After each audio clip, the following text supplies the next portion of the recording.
Hey guys, welcome to the Double Chen Show. It's Mike. It's Dan. Today we are talking about stereotypes. Yes. But we're kind of reversing it because a lot of times we talk about stereotypes people have against Asians. Yeah, on Asians, against Asians. Yeah. We're turning the tables this time. Because here are some stereotypes that Asians, well, specifically Chinese people have Right. against white people. Right. Well, let's do it. Let's. We're not trying to bash Nope. white people. We're not. Okay. Not trying to bash, but growing up, there are a lot of stereotypes growing up that my parents had, that my other Asian friends have. Yeah. And I think talking about it is a good thing because what Mike and I at least like to do is after we talk about it, we want to talk about how that's formed, and also we want to be like, that's not how everyone is. Right. And possibly give some examples from our own lives. Yeah. Because we both grew up. I grew up around more Caucasians than you did. No, you didn't. Oh no, I didn't. I'm from the You Midwest. did. Dude, you did. Okay, right. You actually grew up with more. When I left, Caucasians. the population of Asians in Missouri went down by like 40%. That's right. You actually more. I mean, I thought I grew up around. I didn't grow up around Asians, but you literally. I totally forgot. You literally. Oh, because you know why? Because I think at some point you went back to China, but that was only for like 3 years. 2 years. Yeah. So, anyways, here we go. Right. So, the first stereotype that a lot of Chinese people have against white people is that they're all rich, Yeah, right? I would agree with that. And some of that comes from, obviously, the dollar is worth much more than the yuan. Right. And the Chinese people, a lot of Chinese people, their annual salary is not that high, and it's all paid in yuan again. Right. And I think that more so with our parents' generation, because we're the immigrant class, we weren't born here and we grew up here, but like when we were growing up, yeah, it definitely seemed like that because all my white friends had way more money than I did, and my parents, and we both kind of grew up poorer than a lot of our white friends. Right. Definitely a lot less people in China. They have like their own comforted spaces, like a big backyard or something like that a lot of people maybe take for granted here. Right. So when they look at movies and they're like, oh, look at that big backyard, look at that giant indoor pool or whatever. The first show I ever watched was Full House. I mean, the house was huge. Yeah. Yeah, I think this is especially true though if you're, in China and you're looking outward via movies or TV shows, and you're just like, oh, everybody's got so much money, they dress so nicely. Yeah, there's a lot of white Americans that are really in poverty. A lot of people in America. So, but Chinese people don't really get to see that. No. Oh, okay, so I got one. So I'm under the impression, and this is not right, but it's kind of like, you'll see why this is, but I feel like most white guys have yellow fever. Like, it's not right, and I know it's not true, but look at our friends. Like, most of our Caucasian friends either date or are married to Asian girls. So I'm sorry, but you guys are not making it, our friends are not making it easier for me to not think Well, that. I think this is, let's be honest here, this is a concept that a lot of Asians, I think in general, have about white people. Yeah. Is that they have yellow fever. Right. Right. And I don't like that because we talk about the yellow fever thing a lot. One of the first videos we published, like I do not agree with people just identifying a race and being like, oh, I like them because of what the race represents. It's like a mutual stereotypical thing. Yeah. Because on one side, all right, we think all white people have yellow fever. On the other side, okay, some people are attracted to Asians because they're stereotyping against those Asian women or men. That's what we're against. Right. There are people who are legit, like, I'm really interested in your culture. Right. And I really like the people in that culture. I'm really attracted to them. That's fine. That's fine. Anybody can be interested in a culture and whatever, and that's great. But there are some people who are like, yo, I saw one too many animes, and I think you you guys are very passive, submissive, blah, blah, blah. That's dressed up in a maid costume. Like, come on, that's whack.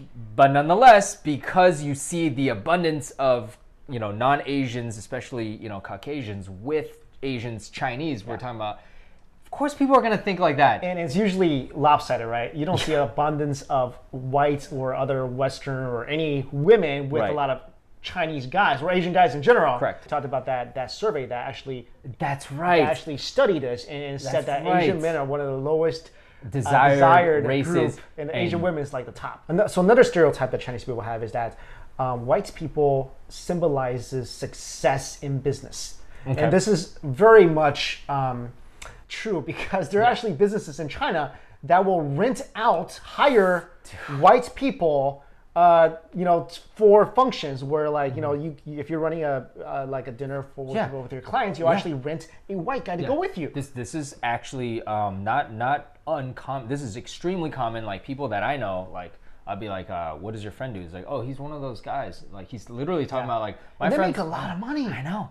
Because think about it, like, they're literally just paying you. Your one job is to make the Chinese company appear more successful. And that's because a lot of Chinese people have that perception that, oh, you have a white guy with you. That means you're successful. That means you're doing international business. That means you're important. Okay, so I got another one growing up. I feel like most of my parents definitely, and also our friends' parents who are also Chinese, thought that white parents did not discipline their child well. And I think that's Asian general perspective. You think that's not just Chinese? That's not just Chinese. Because remember, Russell Peters, even he joked about it. He's like, white people, you gotta beat your kids. Right. Yeah, because he's basically like, you let him run around, do anything. And somewhat, this is somewhat kind of true from when I was growing up, like seeing how my parents dealt with me and my other Asian Chinese parents dealt with their kids, and how my white parents dealt with their kids. I mean, my parents wouldn't even let me do I really wanted to do Boy Scouts,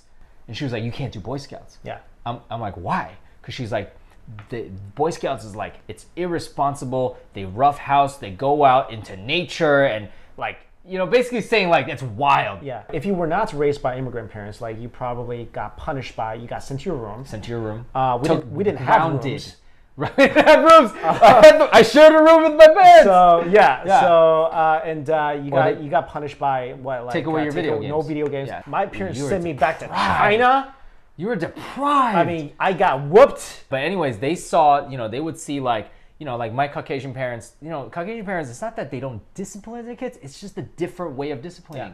Yeah. They do discipline. More reasonable, I feel. It's definitely more reasonable because they're not hitting you the moment you do something wrong. Chinese parents, like, because they kind of take it too far sometimes, where in their brain it's like the only way they know how to discipline you is to, like, hit you or basically like be really extreme with you. And I don't think that's right either, but that they definitely see the notion like, little Bobby, is basically they let him do whatever he wants. A lot of Chinese feel that white people are wasteful.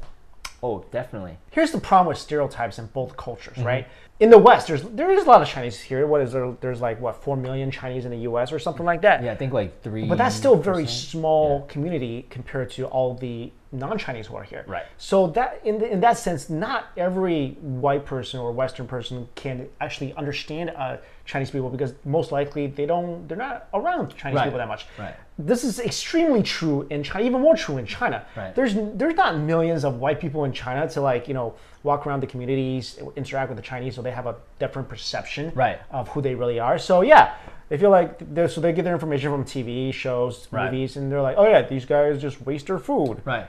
But so what I think also more is what they see, right? Like, for example, I mean, I'm guilty of that. Yeah. Like, I'll buy a drink and I'll take a few sips, and if I don't like it, I'll literally chuck it, and I won't even think twice. And my parents definitely, my friends that are Chinese, they criticize me for it, and I hear you, bro. Like, I don't want to be wasteful, but part of my upbringing, my Asian parents told me, but like when I was with my white friends, their parents didn't really care that much, and it's not that like I feel like Chinese people have the image that white people are like sitting around just like they buy a bunch of stuff and they're like, don't want that. No, that's not what's going on. That's not true unless you watch Problem Child. My grandparents used to tell me stories about how they had nothing to eat because during the Cultural Revolution there was a great famine, and they literally had to go into the fields and basically look for corn kernels that are left behind the harvest. Kernels. Yeah. But I want to defend Caucasians in that, like, if you take a look at the older generation who lived through the Great Depression, they'll certainly, how many times have I seen my friends' grandparents, be like, don't waste that, right? So it's there. It's just a little different, Kind of piggyback on the not disciplining their kids. A lot of Chinese people think that white people are lazy or lack work ethic. Or lack work ethic, right? And it's not a lazy thing so much the work ethic thing. Like I just read this thing today where they're saying like even the youngest group, the millennials now, they have this thing where they feel like they need to get rewarded based on less of what they do, and it's kind of like the participation syndrome. It starts from a young age because in China, right, you go to school for basically 6.5 days a week. You get a ton of homework. You're going to school till like 7, 8 o'clock, sometimes 10 o'clock at night. No joke, 10 o'clock at night. Right. And then you look at what's happening, and then they look at what's happening in the Western schools where kids get off at 2:30. 2:30. You go to school from like 8 to 2. Yeah, right? your classes are like you get some coloring. Yep. I don't know, like no, you're right. You're right. Like, okay, color class. In Chinese classes, you don't get easy classes. Right. It's all difficult. I mean, it's hard. Right. So, and then the mentality in China is, you got to work hard because there's 1.6 billion people. So you got to compete. Right. Otherwise, you're not going to get a job. You're not going to do this. You're not going to do that. You're going to starve. Right. There's no system set up in China where like, okay, we're going to help you. No, there isn't. There's really none. No. But then they look at, okay, well, hey, these guys work only 5 days a week. Right.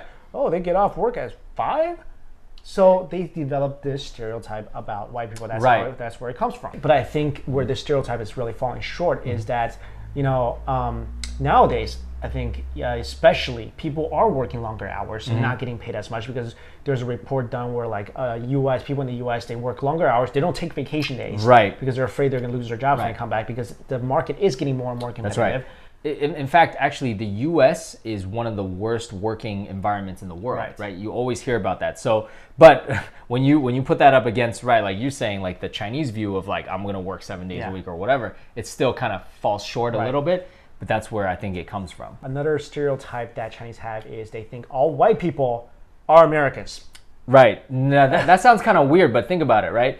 If you're white, you could be Spanish, you could be European, German, and Americans dominate a lot of the parts of the world. Hollywood, which is where a lot of Chinese people get their ideas from in the first place. So I could see that that's definitely, they would be like, oh. Yeah, that's definitely influenced by mainstream society. Right. Movies, TV shows, because a lot of times, all right, European TV shows, movies may not get spread to China as much, right? Hollywood movies, like you said, American TV shows, like what do they watch a lot in China? Friends. Exactly. Well, also, what do they eat a lot? American, like Starbucks, Burger King, whatever. And the last one is, I see this a lot too when I was growing up. Chinese people think that white people do not take care of their family once they get older. So they're under the assumption that they just will send their parents to a retirement home, and they don't want to see them a lot. Which that's not true, but that does happen in American society. Sure, it does. But again, that's from the culture. You're not the grandparents don't expect you to take care of them, because when you turned 18. They kicked you out. That's where they think you're an adult, you're independent. So therefore, when you're getting older, and they live their separate lives, so it's not uncommon for them. In the Chinese society, you parents will pay for everything, including college, typically, and then even after college comes live at home, and then when you have a kid, we're gonna move near you, or move in with you, take care of your kid, and we're old, you take care of us. That's the way it is. So when they see that other cultures don't do that, they're just like, oh, that's not good. So I mean, I really like this discussion because basically, we want to admit that there are stereotypes, and you can't deny that what we said. Come on, like, and we kind of eased up, but like, our parents have said some worse things to us, and our friends that are Asian, and we just want to be like, hey, they're out there, but recognize that it's a result of cultures, and it's not all like that, but also. Honestly, for me, it doesn't matter what cultures do as long as you recognize that something's good or not. To me, it's more important you do it that way. And I think it's going to get better. What are stereotypes? Stereotypes are concepts, notions that we have in our heads because we don't really understand a culture as well as we should. And with the internet, with social media, whatever, and with more open tourism, there's going to be a lot of interaction between these two cultures. China has always been really closed off. And Chinese people really, it's really tough for them to come to the U.S. sometimes, unless you have a lot of money or whatever. So these are a couple cultures that haven't really mingled as much. So as time goes, I feel like this is going to get a lot better. Yeah, definitely. I mean, both ways. So thank you so much for watching this. Later. See ya.